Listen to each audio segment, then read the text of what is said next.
Pro-democracy activists in Vietnam are facing a government crackdown.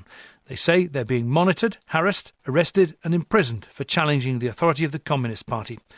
The latest case involves two dissidents who say they were forced to flee the country after falling foul of the authorities. Their crime? Talking to a journalist working for a British newspaper, The Guardian. The reporter they spoke to is Dustin Roasa, who explained what happened.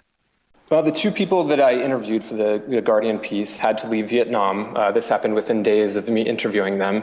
They were both being monitored and questioned by the police about their conversations with me. And they both believed they faced substantial prison time if they stayed in Vietnam. So they're currently in exile outside of Vietnam. When Ngoc Quang has been granted refugee status and is awaiting settlement in a third country, when Tu Tram, her case is still being processed. It's clear in your mind that when you were in the country talking to these two people, the authorities were aware they were being followed and so forth. Yeah, we all knew that. I didn't know when I first went to the country that we were being monitored, but they had all had experience being monitored. You know, they had spent time in prison, and it was sort of a regular occurrence for them to be monitored and questioned by the police. I didn't realize that I was being monitored by the police until after I spoke to Nguyen Tu Chem. And when I found out that I was being monitored, I got on the phone with my other sources and asked them if they wanted to proceed with interviews. Most of them said they didn't want to. They thought it was too dangerous. But when Quang said he still wanted to go ahead with the interview.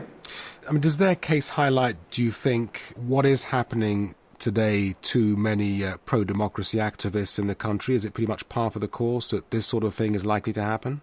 Yeah, absolutely. I mean, ever since 2006, when a group of dissidents got together and they released a petition, a pro-democracy petition, the group is known as Block 8406 for the date of the petition, there's been a cycle of growing and easing repression. And I think we're currently in a pretty prominent crackdown. This has been happening since January when there was a party congress, when the Vietnamese authorities got together to map out the future of the country for the next 5 years.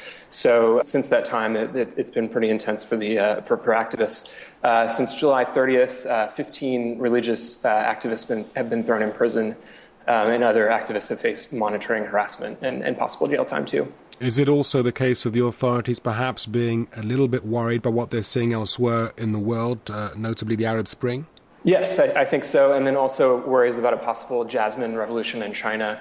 And the factions that control the Vietnamese government are all conservative. So it's just really not in their interest to allow dissent to happen. And yet it's not as if Vietnam is a pariah state. There's no shortage of countries queuing up to do business with Vietnam. Why is that? Well, its economy is growing substantially. Ever since the mid-'80s when it opened up, it's seen steady economic growth. Tourism is growing there. It's a growing destination for Western tourists. And then I think also countries like the United States see Vietnam as a counterbalance to China in the region. And the U.S. has been vocal in taking Vietnam's side in disputes with China over islands in the South China Sea. But I think what's happening is the United States and these other countries are not talking about human rights in their relationship with Vietnam. Journalist Dustin Roasa. And that's all from us for now, but an updated version of the Global News podcast will be available for you to download later. I'm Mark Whittaker. Until next time, bye-bye.